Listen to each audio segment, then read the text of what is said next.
Good evening. My name is Dan Fishman. I am the executive director of the People for Liberty, and you are watching the Liberty Lunch Power Hour. And I'm looking a little red here, actually. I put some work into trying to make myself look better, but then I'm going to have to adjust the colors later on.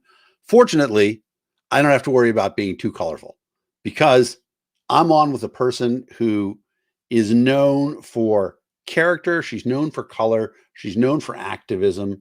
And she's known for being consistently her all the time. Kryssi Wichers is one of those people who, when you meet her, you're like, that's the activist I want working for me. That's the person who I want representing my campaign. That's the person who I want fighting for my cause. That's a person who brings it. And the thing is, though, you can't get Kryssi to work for you if you're just a candidate. You got to have a real message. You have to be somebody that she believes in. And I know that because way, way back in time when I had a radio show on the air, Kryssi was a guest on my radio show. And we talked about a campaign that she walked away from over principle. And that's an important thing because we are the party of principle. So it is very pleasing to me, makes me very happy to welcome as a guest, Kryssi Wichers. Kryssi. That was so sweet. You can just say it all over again if you want.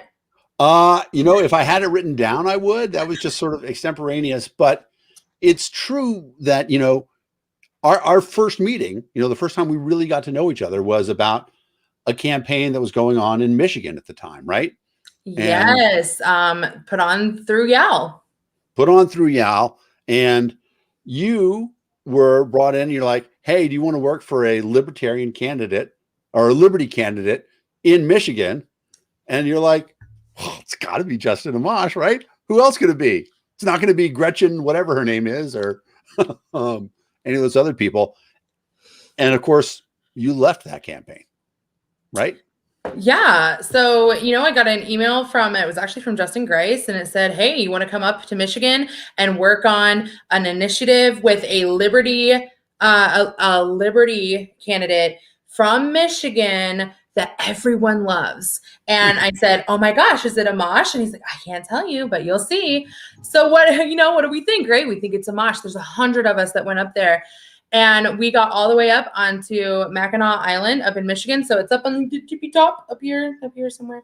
And Mackinac Island itself is pretty cool, we should mention. Oh yeah, it's super cool, super scenic. It's perfect for, corruption and treating people like shit. It's beautiful. So great background. It's actually really cool though.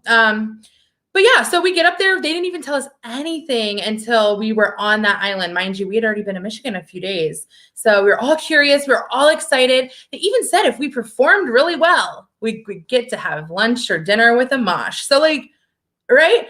We didn't know until the second that Brian Kelly, who was the lieutenant governor at the time, he walked out and Grice and Maloney were throwing these shirts at us that said Callie's cleanup crew and told us to put them on. And mind you, I had lived in Michigan before, so I knew who he was. And well, he was not Justin Amash, and he was not Liberty whatsoever. He actually was the deciding vote on gas tax that had just went through in Michigan. And he's just super disgusting. Yeah. Clearly it was a PR kind of thing. So he could run for governor, which he ended up doing after they promised us he wasn't at all. But honestly, even with all of that bullshit, I still stayed because I was like, hey, you know what? I'm just going to fulfill my commitment. And then that's when we found out that people were forging signatures. I was on a team of validators with about 6-7 other people, and we found a ton of forged signatures. I mean, we even saw people that were dead because we were going through the validator. And we turned it into our, it's like a regional manager thing, right above us, but below them. And he called Grice and he had called Maloney, and Grice had said, who all knows about this. And our regional said, well, we have about 5-6 people in here. And to my surprise, he said, well, if they say anything, let them know that they're fired. And What? Yeah. So I thought maybe it was gonna be handled in house. I gave it a week or so. Yeah. They ended up promoting the person that was doing most of the forging. And I went to everyone about it, like all of my leadership, and I said, listen, this is not okay. I'm working on a ballot access initiative in Ohio. I don't want any of my signatures to come into question. And this is just not okay. And that's when they decided to fire half of the team. Mind you, I wasn't on the fire list, probably because I never shut the fuck up. Imagine what they would have. Oh God, imagine how crazy I would have went, right? So I met my husband on that campaign, and he was one of the ones that was fired, and I was shocked. And even more shocked that Grice got on a phone call with us and said that we're soldiers and we need to obey. And are you serious? After all of this? So I gave them the option. Either they fix this right now, or I'm going to have to go to the Secretary of State. Like, this is fraud. It's against the non-aggression principle. And they did not believe me.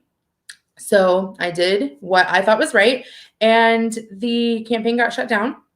And once it got shut down, of course, I talked to you. I talked to a few other people, kind of trying to just bring awareness to, like, we have to call out our own people. We have. Absolutely. Yeah. Well, I mean, it's because we say we are the party of principle. And every time we let something slide that's less than what we would consider best practices, we compromise that. And we don't have the room to compromise that because we stake out a position, right? Libertarians stake out a position of, I don't want to say absolutism, but it is absolutism in terms of we're saying we're never going to use the power of government, even if it's for something we think is awesome, because we know that it'll get abused. So even when it's for us, when it's against us, no matter what, we have an absolute position and we're going to stick to our principles. And if we ever have compromised principles, the whole political message is dead. Exactly. I got into the liberty movement back in 2006 when I was 16, and I found I was never Republican. I was never Democrat. I was never political. And I found this party or not just this party, but this movement because of principle. And I was not about to completely throw all of that away for Brian fucking Kelly and Yao, even though I had been with Yao since it was Students for Ron Paul. Like, I mean, this is my organization. And I had said many times, and I still say to this day, Yao has the potential and the opportunity to be amazing. They've done amazing stuff. Unfortunately, there's been some leadership that has came in and have been, looking at money more so than principle. And that's not what we're about. We're about principle. Right. Well, and so I can't comment in a way that doesn't seem self-serving because I work for a new organization who is also something for liberty. But there is a problem when we talk about principles and stuff like that, when principles get compromised anywhere. And that leads us into the next topic, because one of the things, we just saw Ashley Shade, who's a friend of both of ours, made a comment here. Yesterday, Ashley announced her campaign for North Adams. Maybe it was 2 days ago. The days all blur into one. And people who want to donate to Ashley's campaign, hunt it down, easy to find. AshleyShade.com. Exactly. But the announcement degenerated into this sort of calling card for every small-minded bigot who had still managed to keep himself, I think it's fair to say himself, in the liberty movement. Why is it important that we call out all the transgressions when we see stuff like this? So it's kind of multifaceted. So first, like you said, Ashley is our friend. Number one is Ashley is our friend. And even if she wasn't, she is a part of a marginalized community. And when we let other people just continue to disparage, continue to insult, and just pile on, we're not only showing Ashley that we don't value her, we're showing that entire community that we don't value them.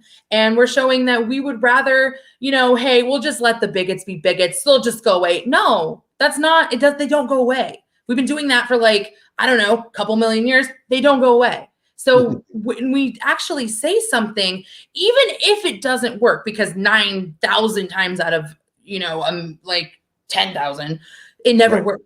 But it does show that we have we have the ability to stand up for someone that isn't, a part of the majority crowd, that someone that's being dogpiled on. And if we're going to be the party of individuals and we're going to be the party of people for people to come to, why would anyone want to come to us if we're just sitting there watching people this was disgusting, the shit they were saying. And you make a great point, because a lot of what happens, people talk about, wasting your time on Facebook, stuff like that. I post a lot on Facebook. I'd say some of it, I feel like I'm wasting my time. Those cat photos, that's adding to the sum of human knowledge. But when we get a chance to sort of model, I don't want to say correct behavior, I want to say humane behavior. The fact that we can be gentle, because there is this brutalist movement inside of the libertarian movement, inside of the liberty movement, that believes that libertarianism means we don't care about anybody else. We only care about ourselves, and that we're just going to be terrible because we want people to have an expectation of being terrible, because then they won't expect government. They won't expect anybody to take care of them or anything else. And that's not what we are. Libertarians are not uncaring people, right? So I always try to say that us libertarians, yeah, absolutely. There are some people that co-opt our word and try to pretend that they're libertarians. But if you act that way, that's not the way. That's just not the way. And I'm tired. I don't know about you, but when I'm hanging out with friends and I might be talking politics, someone across the bar will be like, "Oh, you're a Republican?" I'm like, no, actually I'm a libertarian. They're like, "Ugh. Right. Aren't you guys like the bigots? Aren't you guys the people who don't care about anyone else? Aren't you guys selfish?" I'm tired of that. You're the guys who want kids to starve. Yeah. You're the guys who, who want all the stuff that they say about us. You're the guys who want people to die without health care. Yep. None of that is true, because honestly, if we wanted that, there's a lot easier ways to achieve it than being a member of the Libertarian Party. Yeah, we could be Republicans. Yeah, exactly. We would be Republicans or Democrats who, say that they're trying to do good things, but in reality are also ruining the system. Yeah, bombing Syria. Yeah. So I want to go through a couple of things. We talked about sort of principle. We talked about, what we look like. The message of welcome. You brought that up, and it was a really good point. If people see us not defending people, if they see us not standing up for that, they're going to feel unwelcome. And in fact, Nick Sarwark had a great post the other day where he said, if you defend people who are making other people feel unwelcome, you are making that sort of people feel welcome in the party. And I thought it was a really good message, because I think right now, more than ever, we have people looking for an alternative to the Republicans and the Democrats. They're looking for a political party that isn't about leadership. But we have to show that to them. And so what is a good way for libertarians to show we actually are much kinder than the Republicans and the Democrats want people to believe? I mean, so first, we need to not participate in that kind of dogpiling and that kind of hatred. I mean, I understand being upset. There's some people that do deserve some pushback, but when we are hating someone just because of the way they were born or the way they identify or any type of way, we can't participate in that. And when we see that happening, we need to say something, because why would, let's say, for instance, here in Ohio, Spike came and he really made a lot of connections with BLM at the BLM here. Actually, one of the BLM members has joined the Libertarian Party and had ran for city council as a Libertarian. So, and he's Black. Why would he want to come into this party when he sees people being bigots? I think it was in like one of the same posts, one of the Ashley posts, which is so crazy to me that this was brought up, but someone had said something about rights. And they said, "Oh, what? Black people don't have rights? What? Like, first of all, that wasn't even like the topic. Why are you bringing Black people into it? Second, could you imagine being a Black person, especially with everything going on right now? Right. Why would they want to come to us? They're done with the Democrats. They definitely don't want to be Republicans. We can be that spot for them, but we have to show that, yeah, we don't need government. We have to self-regulate. We have to push out the people that are like that. And Right. we can't do it anymore. If we don't want government, we tell people all the time, right? Well, we don't need government to say bake the cake because we just boycott it. A lot of people are showing that they wouldn't just boycott it. Right. And I think you raise an excellent point. One of the things I say all the time is that we have to show people what a world without government would look like, because we have, a little bit of a stump speech here. I've given this before. Back when I was a special ed teacher, I was in Liberty Hill, Texas, great name for a town. And we had kids come to us who had been at the Koresh compound. And for those of you who don't know who David Koresh is, Google it. But they'd been in a real cult. And we had a cult deprogrammer come to us and say, look, these kids are not going to be like the other kids that you see in a psychiatric hospital. They have been programmed against hearing whatever you have to hear. So imagine this scenario. There's an arsonist, and what he likes to do is when he sets a building on fire, he wants there to be people inside.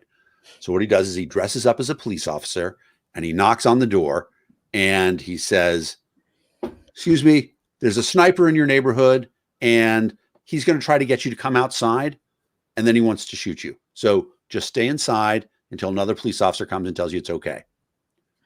Then he goes and he lights the fire. Now, if you see that, how do you get the person to come out of their house, which is on fire? If you yell, fire, fire, your house is on fire, they're like, oh no, that's the sniper trying to trick me to come out. If you try to drag them out of the house, they're going to fight you to stay in the house. So you have to knock on the door and in a way that they can hear, say, excuse me, I don't want to bother you. I'm keeping a distance so you can feel safe, but do you smell something burning? I'm not sure what it is, but they're like, yeah, maybe I smell smoke. And I say, now over behind your house, you don't have to come with me. Just look out the window. There's this thing and it's really bright and it's hot and I touched it and it burned me, but I don't know what it is. Can you go look at? And they're like, oh my God, the house is on fire. And then they'll come out. But those people have been programmed. And the problem we're dealing with in American public that has been programmed against a message of liberty. They've been taught by a government that they have to look to government for all the solutions to their problems. If we want to counter that, we have to show solutions that aren't government. So in that vein, we're talking about ways that we show solutions that aren't government. One of the things that people talk about all the time is where we are, and this is, International Women's Month. And one of the things that people talk about, they say, oh, if it weren't for government, women wouldn't be protected. They would be, they couldn't compete for jobs, stuff like that. Women need this helping hand. Now, what is the libertarian answer to that sort of question, that sort of idea? Libertarian answer is fuck the government. And we're individuals and we can, if we all, throughout history, right, women have been kind of down the totem pole, but that is because of either religion or government or something that people worship. And, when people are worshiping something that makes them feel powerful and gives them someone to look down on, that's what people are going to follow. And so what we've been able to show is that if men stand with us as allies, just as white people stand with black people as allies, as cis people stand with trans people as allies, then we don't need the fucking government. We can do it ourselves. And we can have our own rights, and we push out the people that want to take that from us ourselves. We don't need the government to do that. The government is the reason that happens. It's just, well, fuck Kyle too, but, but yeah, fuck the government. That's pretty much what it boils down to, is the government has been the number one arbiter of transgressions against people.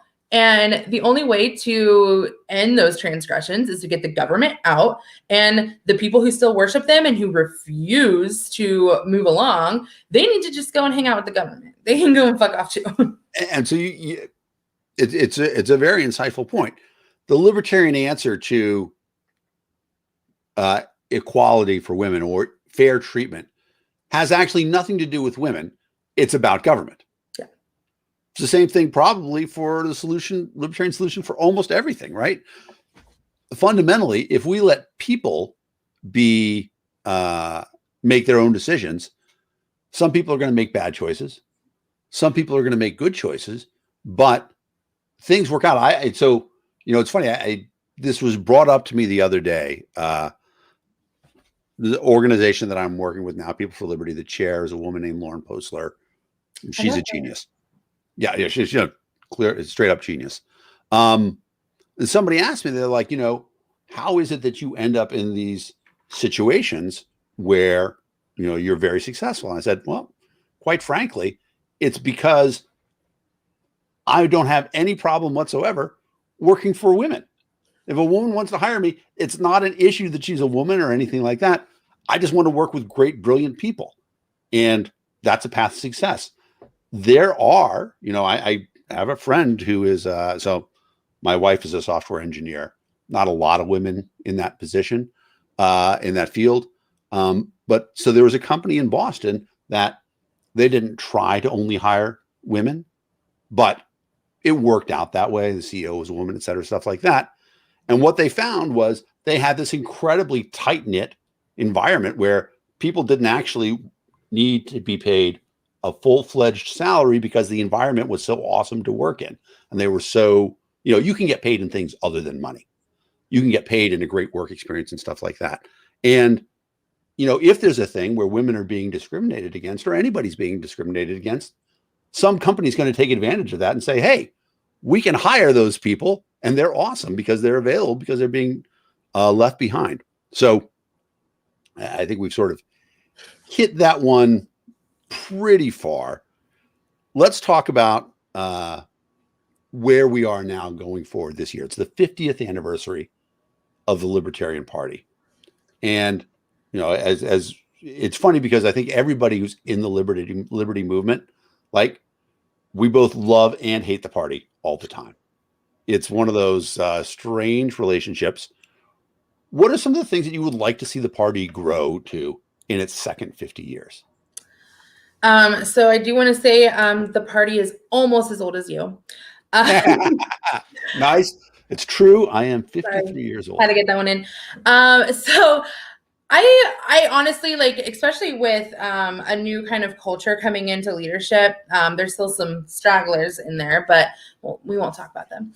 I think it's some of the ideas are pretty good. I want to see them come to fruition. For instance, I know a lot of people were whining and crying about, oh, if we get like a HR kind of thing, what are we, like the government? No, every organization has some kind of HR. Absolutely. And we have actual issues in this party with not even just, sexual harassment or anything that has to do with men on women.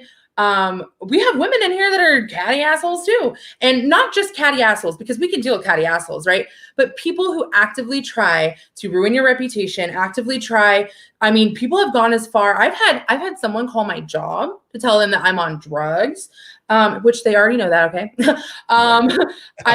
It's that kind of stuff happens all of the time. And if we had some kind of HR, then we can fix that ourselves. And, we need to, what does a political party do, right? We change policy and we get votes. That's what we're supposed to do. How am I supposed to recruit people into this party or ask people to vote if I don't feel comfortable bringing them to a meeting because I don't know if they're going to be harassed? I don't know if they're going to be assaulted. I don't know. If I can't bring my own child to a meeting because I'm afraid of what might happen or what he might see happen, how are we supposed to have, the ability to, within ourselves, to say, yeah, come be in this party? I think something like that, what you're talking about is a cultural change, right? We have to have a culture of, true respect and just best practices. There are things that you can't say to other people, joking, anything like that. I had I've been in an executive position a couple of times now. And at one point in time, I saw a friend of mine and he touched a coworker, not in an inappropriate way, but like they hadn't talked about it. And He put his hand on her shoulder. I'm like, you know, why? Why would you do something like that if you guys don't have that relationship? You're the boss. She works for you. You don't have permission to touch people. And it goes to this idea that we're pushing now that libertarianism is consent culture and that consent is something that's absolute, right? Now, I'm not saying you have to ask permission to touch somebody if you know them, right? If you have that relationship where the consent is implied, but if you don't know people, you don't need to touch them yet. And it's perfectly okay to say to people, can I give you a hug? Can I shake your hand? Something like that. Those things are all appropriate, but we don't have anything like that. Or at least we don't have a lot of that culture in the Libertarian Party right now. We don't. And on top of like trying to get that culture going, I'm a huge fan of affirmative consent. When you try to talk to people about it, they're like, oh, you're snowflake or, oh, this. No, it's literally just what we should do as humans. You know, I have a son and I believe in, instead of teaching girls not to get raped, teach our sons, you know, exactly. Consent. And my son is the type of boy. Well, he's almost a man. He's almost 15.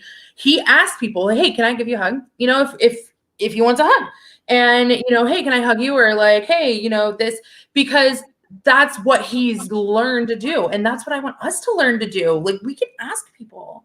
Yep. I agree with that 100%. And it is, you know, what we want is we want it to be reflexive nature, right? We want it to be automatically, you should assume before you touch anybody, you got a little consent. And, you know, it's not about, you know, people that you might potentially have a romantic interest in either.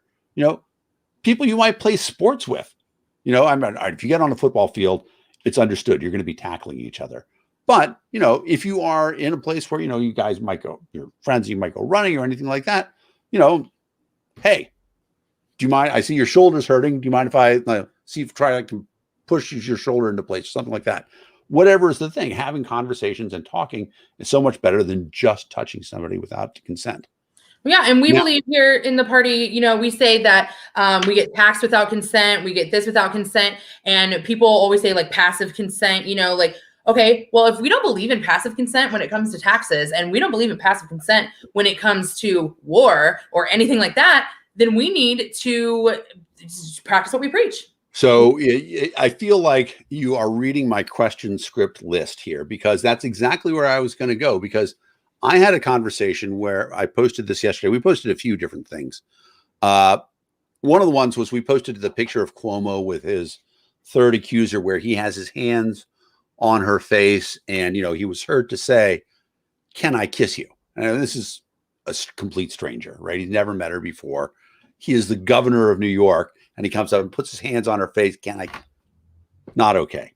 And we sent that around in a meme saying, you know, consent culture. A lot of people, and then, you know, some libertarians along the way say, yeah, complete consent culture, including, you know, nobody gets to take money out of my paycheck without my consent. And some people said, if you're comparing that to rape, that's gross. It is gross to compare taxes to rape. I'll agree with that basic idea, but when we compromise consent culture, we give permission for everything, right? I mean, that's where we're really breaking it, right? Well, yeah. I mean, when you think about, you know, because obviously those are two different situations, but there is an underlying issue, right? And it's a lack of consent. It is someone is getting something done to their person, to their property, to something that is theirs, and they're not giving consent and they're being violated. And what degree it is, it's still the underlying principle is we require consent. We are humans. That's our given right. We are born with body autonomy. And we are the ones that say, yes, you can touch me. We're the ones that say, yes, you can have my money. We're the ones that say, yes, you can do whatever. I mean, except unless you want to meme someone's nipples. I mean, I don't usually have consent for that. Just kidding. Actually, he really loves it. He just but fair use, right? Fair use. Yeah, he put him out there. He put him on my show one time. But you know what I mean? Like it's the underlying thing. It's just like, you know, when it comes to the Yao thing that we talked about, the underlying principle is the non-aggression principle. We do not use force or fraud. And if there's fraud, it doesn't matter if it's on our side, doesn't matter if it's on their side. When it comes to consent, it doesn't matter which part of life. We will not just give up our body or give up our money because someone is forcing us. And it goes against nature. Right. And it's when you say it goes against nature, it's obvious. There's a phrase that some people like to use in political conversations. They say the difference between persuasion and coercion. And it's totally okay to try to persuade people to do something that, you want them to do. Even if they don't necessarily want to do it, it's okay for you to try to persuade them. But you can't coerce them. You can't make it so that their life will be worse if they don't agree with you. Yeah, it's like with Cuomo specifically, he is in a position of power. So when he is, using his position to sexually assault or sexually harass someone, then that's coercion. And when he's like, "Oh, can I kiss you?" That kind of stuff it's really hard. A lot of people don't understand because they haven't been in the situation. Having a power balance or a power difference that's coercion. And especially when it comes to, a boss, or when it comes to someone higher up, or a police officer, even, there's a lot of police officers that get away with shit.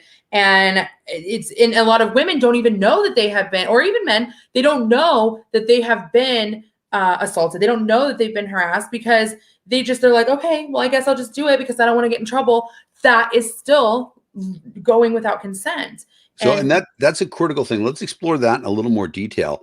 There are a lot of times that people are actually coerced, and they may not be aware of it because we have a society that has conditioned people to think authority figures get to coerce you. Mm-hmm. They get to force you to do things because authority, because if I can quote you, fuck the government.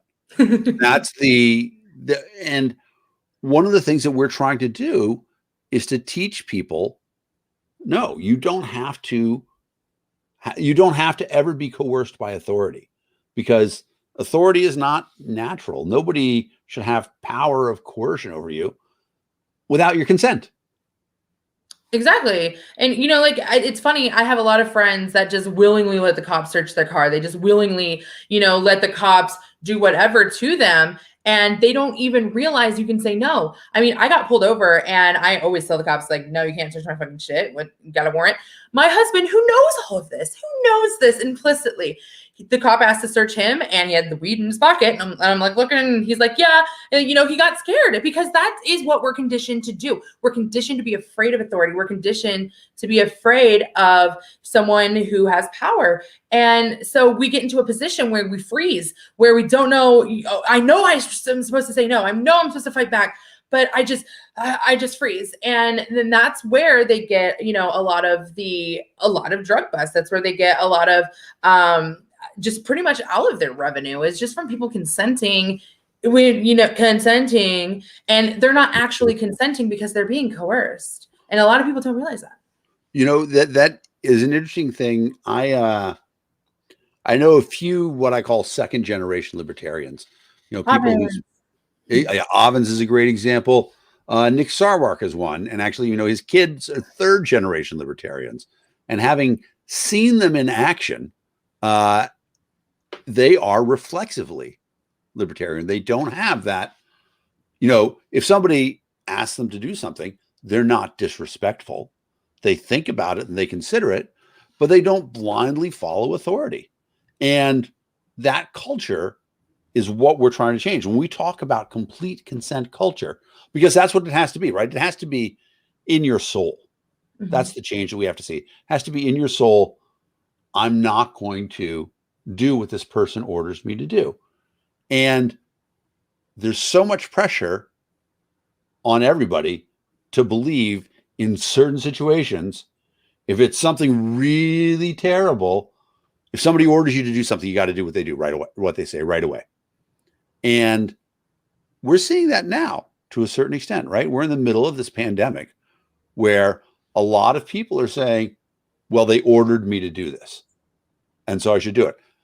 And I'm not making an argument against masks. I personally wear a mask all the time when I go out. I think of my mask as like, I'm neither confirming nor denying that I wear a handgun in public. But if I did, I would always treat it as if it were loaded. And I would always handle it with best practices, right? You don't put your finger on the trigger unless you're going to shoot. All the other things about it, because it's potential. If I had a firearm with me, it would have the potential to hurt somebody. For me, the way I view it, I could have COVID right now and not know it. I could be pre-symptomatic. And so if I'm going out to meet with somebody, it costs me nothing, who I don't know. It costs me nothing to wear a mask. And at least that way, I don't have to worry that I'm going to spit on them. And that's my thing about it. You know, masks, how effective are they? I don't know how effective they really are. I'm not a scientist. What I know is that when I try to spit on people and I'm wearing a mask, I'm incredibly ineffective. And when I don't have the mask on, I'm very effective. So for me, that's just a clear example of why I want to do it. But I do it not because I was ordered to do it. I do it because that's what makes sense for me. And I'm not ordering anybody else to wear a mask either. I want everybody else to do what makes sense for them. One of the things, let me run this past you and see if you think this makes sense. If the government, and fuck the government, but if the government had come out and said, you know what, we don't know for sure what the best answer is, but we think that if you wear a mask, that's our best guess, that you make other people safe.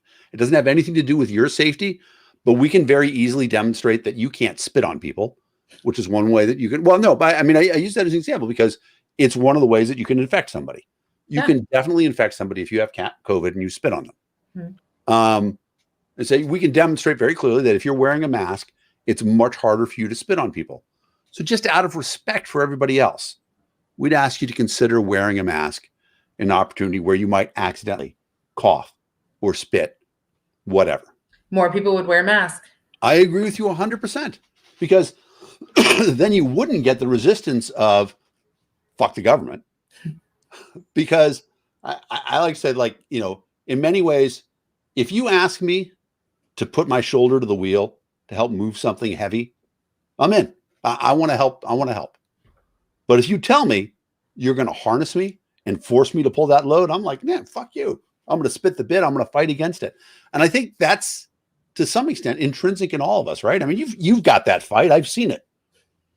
Right. Yeah, honestly, like it comes from like almost like a young age, comes from government schools. You know, you force a child to sit there. You force the child to, they have to learn this. They have to do this. They have to do that. They have to ask to go to the bathroom. They have to, you know, Right. even up in high school. So, and it's funny because we find that a lot of children, and not every child is good at school. A lot of kids aren't good in school, you know, good. They're not getting the grades that they are expected to. They're not behaving the way they're expected to. But then they get out of school, they go into maybe their career and they're fine. They're living fine. They're not, you know, on drugs or robbing people. They're not dumb. They're not, I mean, dumb. I think everyone's dumb, but they're not like dumb. And Just relatively. yeah, relatively dumb.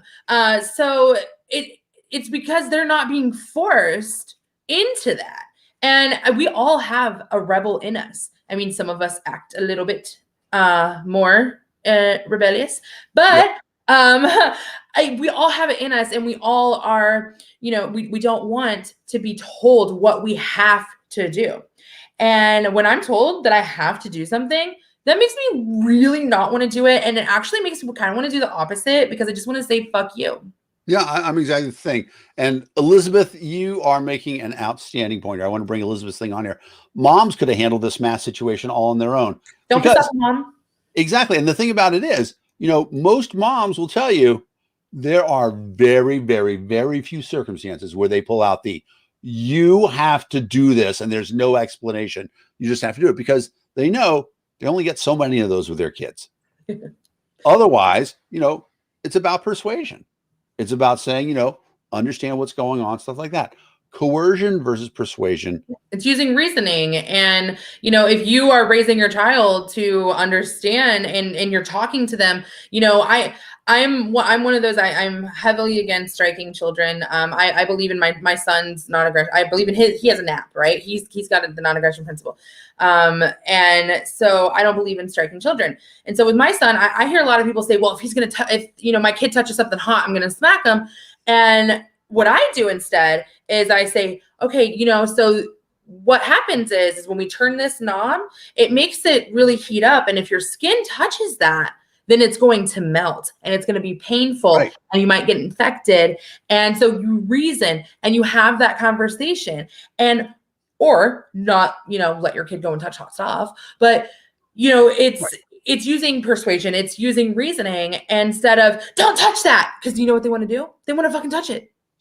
Right. And right. That's exactly it. So I can remember at one point in time, and I don't remember what the circumstances were exactly, but my parents had poison in the house. And it was like real poison. I don't know why we had it. Maybe it was rats, or I don't know what the scenario was. But they knew that I would sometimes sneak into the kitchen and eat things and stuff like that. And so they brought it out in front of me. And they had a big jar, and it had a skull and crossbones on it, and it said poison. And then on another one, it said, I have to tell a little joke after this. Another one, it said, do not drink. They're very clear about it. And they had a big conversation. They said, look, this is real poison. It will kill you. So please don't do it. I'm not sure why it had to be in the house. That part of it's still a little lost on me. I was 8 years old at the time. Could have gone in the garage, maybe. I mean, I know, I know my parents had a gun in the house. I have no idea where it was ever. Maybe it should have gone with but whatever. But so this is funny. I haven't thought about this in a while, but one of my crazy how libertarian I actually am. I was getting ready to drive home from work one day. I used to be a school teacher, and one of my kids say, hey, Mr. Fishman, there's some rubber ropes hanging out from under your car. And I went and I looked, and the belt for my water pump had broken. And I'm like, 30 miles home. It's Texas. Can I drive 30 miles without the water? No, I can't. So what I'm going to do is I'm going to stop like every 5 miles and open up the radiator and flush it out with cold water. So the first time I did it, no problem. The second time, the radiator cap is hot, but I'm able to open it. And then the third time, I have to put a sock on my hand and I force it open, and radiator fluid leaps out. It splashes all over my face. And afterwards, somebody said, unfortunately, I had a hose in my hand and I'd had burn training. And so I just stood under the hose for 3 minutes. Afterwards, somebody said to me, it's like, there's a sign on the radiator cap that says, do not open while hot. I said, it's not the boss of me. Fuck that radiator cap. Exactly. But, we do have that within us too. And so, when we talk about, the sort of, that something, there's this phrase, cutting off your nose to spite your face. How do we work with other libertarians who are like, I'm not going to work with anybody. I'm just going to be my own thing. And all you guys have to be your own thing. And any of you guys who try to work together, well, you're statists. How do we work with that? So first, my first advice, if they're not like bigots and they're not like, huge pieces of shit like that need to be ostracized from society, I've learned to not be offended when someone calls me a statist. I don't give a fuck. I'm my own person. I don't care what anyone says or thinks. And if they want to call me a statist, fine, whatever. I don't care. It doesn't do anything to me. But if I want this party to grow, which I really do, we do have to learn how to work together. And I think that people like Spike and people like Larry Sharp have done it the best. You meet people where they are. And if someone's like, I don't want to do this, and they're just resisting. Okay, that's fine. If you don't want to do this, that's absolutely fine. Can you not get in our way though, pretty please? And you know what? If you do get in our way, I'm gonna have to. You don't want to see my retribution, but that you used a phrase there though. I want to come back to and say you have to not be offended. It is a choice, right? Because there's so much stuff, and I'm going to guess the nature of our lives. We all at some point in time encounter people who say offensive things. Just the nature of what we do. If we fought everything, we'd be picking and choosing. We wouldn't be picking and choosing. We'd just be fighting all the time. But there's some stuff that's so important that we have to. Yeah, there's egregious shit like, the bigots, the sexual harassers, those are the big ones. But calling someone a statist, oh well. Calling someone a cuck, oh well. Exactly. And so that's, I wonder, how do we teach that lesson? How do we teach the lesson? George Carlin had a great quote about it. He said, don't pet the sweaty stuff and don't sweat the petty stuff. No, I think maybe he said it the other way around. Don't sweat the petty stuff and don't pet the sweaty stuff. But to not sweat the petty stuff, that's an important thing for us to say, you know what? In the grand scheme of things, this isn't worth blowing everything up over. I think a lot of it has to do with people's self-worth and how they view themselves. And when you have a lower self-worth, you feel every insult. Every single time someone says something that is insulting, you feel that and you're like, oh my God, maybe I am. But if you just are sure of yourself and you're sure that you are the best you can be, none of those insults really matter. I mean, I've had some fucked up shit said about me. I've had some fucked up shit. I mean, once it gets to like the super fucked up, and we talked about it in DMs, the gentleman Nima or whatever coming to my page when I've talked about updates on my sexual assault case and saying, maybe I should have fought back harder, or maybe I should have said, please don't, all this other shit. And then he went on to say that it's because I'm mean, bitch. Anyway, insane. But that didn't even, I didn't cry. I didn't get offended. I was more upset because I have survivors that come onto my post and we have discussions, and a lot of people, they are self-blaming. And so it didn't offend me. It pissed me off. It didn't offend me, but that's because I know it wasn't my fault. I know I did what I could. And we have to just know in ourselves that we are the best us. Well, and I think there's a great example of that, because if it had been in a vacuum, you'd be like, whatever, who cares? If you said that in my DMs, it'd be a totally different story. I wouldn't, you should see the shit I get in my DMs. I do not want to see it. But you're exactly right, because, for one thing, you want it to be a safe spot for other people, but also you don't want anybody else to look at it and say, oh, that's how you talk to women. Yeah. Because that's the problem, is that we do seem to have this culture of self-reinforcement of terrible behaviors in the Libertarian Party. And there's a lot of stuff that happens sort of, it's an interesting thing, because unfortunately we had this example of it, with the First Lady who said, oh, the president engages in locker room talk all the time. It's not okay. That's not locker room talk. Right. It's definitely not locker room. Lots of dudes and they don't talk like that. Exactly. So here we are. And let me just thank you all our guests who are watching right now. This is the Liberty Lunch Power Hour. My name is Dan Fishman. I'm the executive director of the People for Liberty, and I'm on with super activist. We need like a title for you, but we'll go with, do you have one? I am just the ultimate libertarian. The ultimate libertarian, Kryssi Wichers. So tell me a little bit about, you said you've been involved in the party, or you've been involved in libertarian causes since I was paying attention, since you were 16 in 2006. What happened? So 2006, that's pre-Ron Paul. How do you get going? Actually leading up to 2008 for Ron Paul's campaign. So what I had done, I lived in this podunk town in Ohio, which is pretty much all Ohio is podunk. But I just got my license and I was bored of shit. So I'm like, I'm gonna go drive. And there was this homemade sign, literally, and it was even in the same colors, and it said Google Ron Paul. And I mean, I didn't do it right away. I was in 2006, whatever. And then I got home, and this was even before Facebook, like before it got like big. But I think I went on MySpace. You're looking on MySpace, exactly. Yeah, I was on MySpace for a minute, downloaded some music on Napster. And then I was like super bored. I'm like, what am I gonna do? And I was like, oh, maybe I'll just Google Ron Paul. We'll see what that does. And then I saw this like geriatric dude that said we should legalize marijuana. And I was like, oh my God, I'm a stoner. I want to legalize marijuana. And I was like, oh my God, someone's saying it. Because back then, I thought like, fuck it. I probably, if I do vote, I'll probably just be like a Democrat. I don't fucking know what I am.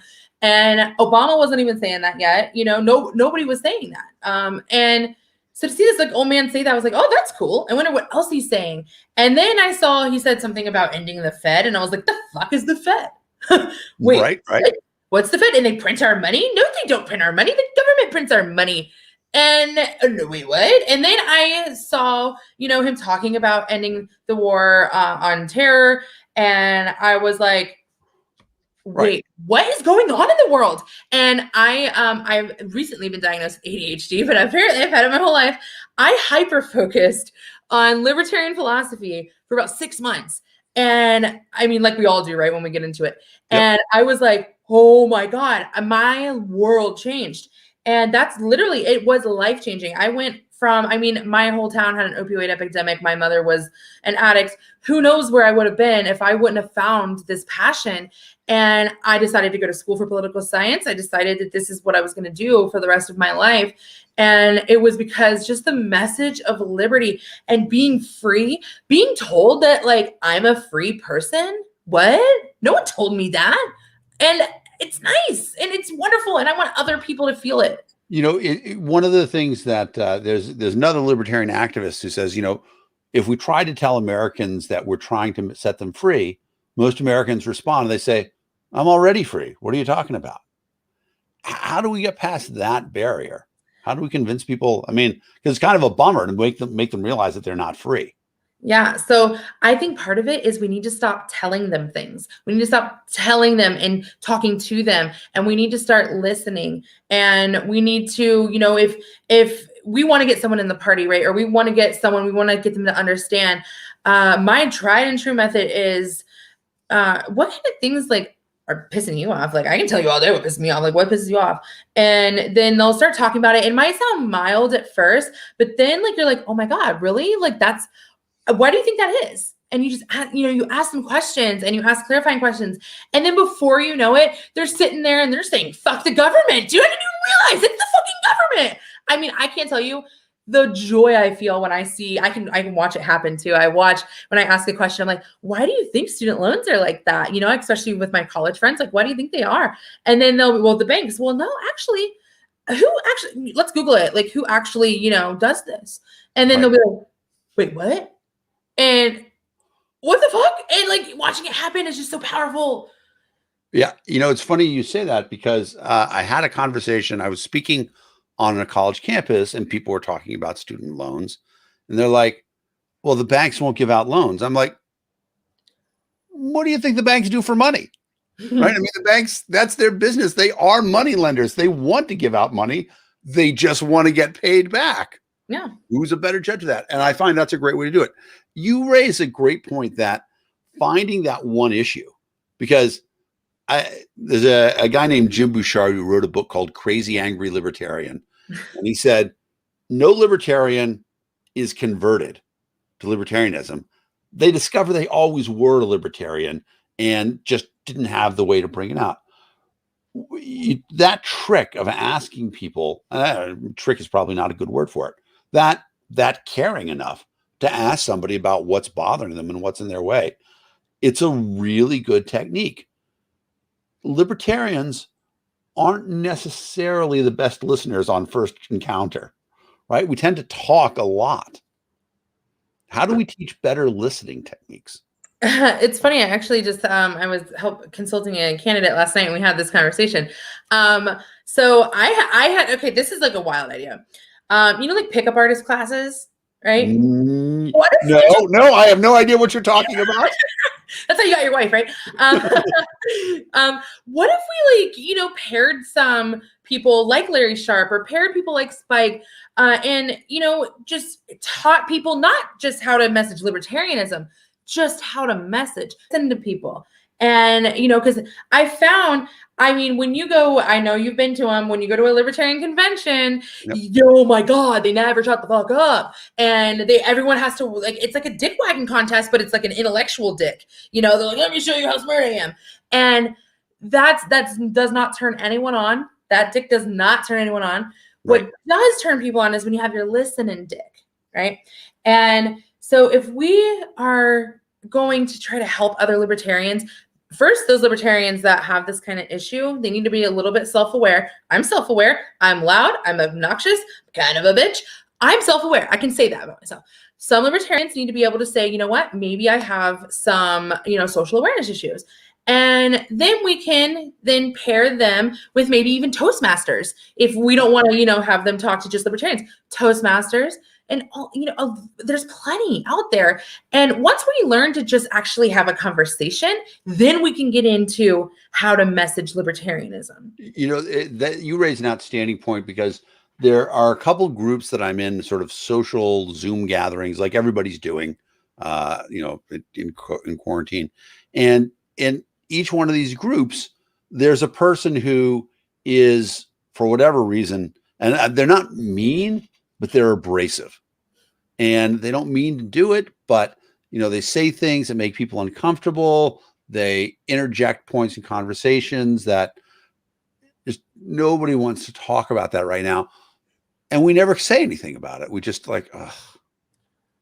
But maybe the best thing we could do is to find a way to kindly say to them, I don't want to make you angry or anything else. I just want to let you know that the way you said that sort of put a damper on the conversation right now. Maybe that's the best gift we can give to other libertarians, is to say, hey, there's a problem. Now, of course, there's going to be some libertarians who are like, fuck you, I have the right to say whatever I want. And I can be a complete dick if I want to, because that's my liberty. But those people, we're not reaching them anyway. Yeah. All we can do is hope that they're not out there campaigning. Exactly. That's the crappy part. Is we hope that they're not. When I ran for office in 2018, I'm not even kidding you, I had a volunteer after their weekend of knocking. They were so proud of themselves. I asked them how it was, and they're like, oh my God, I was at like 6 different doors arguing about Trump, and I won. And I was like, how? Wait, what? No, Yep. Don't do that. Yep. Why are you doing that? I'm running for state house. I have nothing to do with Trump. Please do not go and just yell at people and tell them how much you hate them. Save that for other libertarians. We need to go, and we need to be kind and compassionate. And when it comes to other libertarians and trying to help them, going to them privately, I've seen, because I've done that a few times, and I've had other people do that to me. Like, hey, the way you said this, that came off like this. And oh my God, I didn't mean for it to come off like that. And it also saves that, interaction, because maybe they think I'm coming off this way and I don't mean to. So them coming to me allows me to clarify. So, if someone is, maybe they're acting crazy, there's times when all of us, we get in a rant, we post like 10 posts about the same thing, and we might say something that isn't really what we mean, but that's just how we talk, because we're, sometimes we're piling on and we want to outdo the last insensitive thing that was said. Yeah, we can have the opportunity to correct that, and we can have the opportunity to be better if we can just come to each other without being offended. It's sometimes people are just trying to be nice or trying to help. I mean, I've had all my friends know this. Everyone comes to me for advice. Everyone comes to me if they have boyfriend troubles, they have whatever troubles, because I'm not one of those like, you know what? Yep, you're right, girl. He is a piece of shit. No, I'm the one that's like, okay, well, looking objectively at it, have you thought that maybe the way you were coming off was like giving him that impression, And so all of my friends, come to me and they're like, hey, and I always get screenshots like, oh, look at this conversation. Isn't he an asshole? Well, no. And it's because I try to be honest. And sometimes, people don't like my honesty. Sometimes they're like, you know what? No, I don't want to hear it. And that's fine. They don't have to hear it, but they don't ask me, because it's the perfect loop to the end of our conversation, because that's where we started. When I talked about the fact that you're a person that people can come to and reliably get an honest reaction, an honest answer. You're not going to tell me that I look thin right now, because I don't look thin right now. And I don't need people telling me that I look thin. I need people giving me a hard time so I can get motivated and do something about it. Liberty movement's the same way. I'm just going to say this right now. Liberty movement, your ass is looking fat in those pants right now. That was beautiful. And I'm not just saying that. That was beautiful. Your ass is looking pretty fucking fat. Why don't we go to the gym together? Exactly. That's where we are. So my guest has been Kryssi Wichers, activist extraordinaire. I believe the title we determined was Ultimate Libertarian. And my name is Dan Fishman. I am the executive director of the People for Liberty. This Saturday, we have a broadcast, People for Liberty, the Pot o' Gold. We're going to talk about prohibition in the United States, and I'm going to give you guys a little trailer for it right now. Hang on. Where is it? There it is. All right, let me launch this.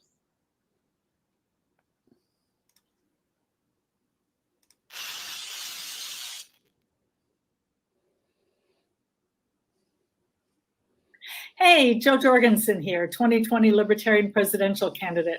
I hope you can join me on Saturday, March 13th at 1 p.m. Eastern, when I'll be on People for Liberty's broadcast, Pot of Gold, with Dan Fishman, executive director. We'll be talking about the complete failure of prohibition throughout the history of the United States. Hope to see you then. So that's it. Pot of Gold. What do you think about Switzerland? Switzerland. We're going to talk a lot about Portugal, of course, too. But it's one of those things, prohibition's about consent. Kryssi, always have a great time when I get to chat with you. Thanks so much for being here on People for Liberty, Liberty Lunch Power Hour. If people want to follow you on Twitter, find out more about what you're doing. I'm not really on Twitter because Twitter is fucking lame. But all right. Fuck the government. You fuck the government. Twitter's the government. You just fuck it all. But I mean, people see the way my name's spelled. Just find me. And all right. Everyone that's watching this is already my friend anyway because I love them all. All right. Well, that's awesome. Thank you so much, and thank you everybody for tuning in. We will see you guys again soon.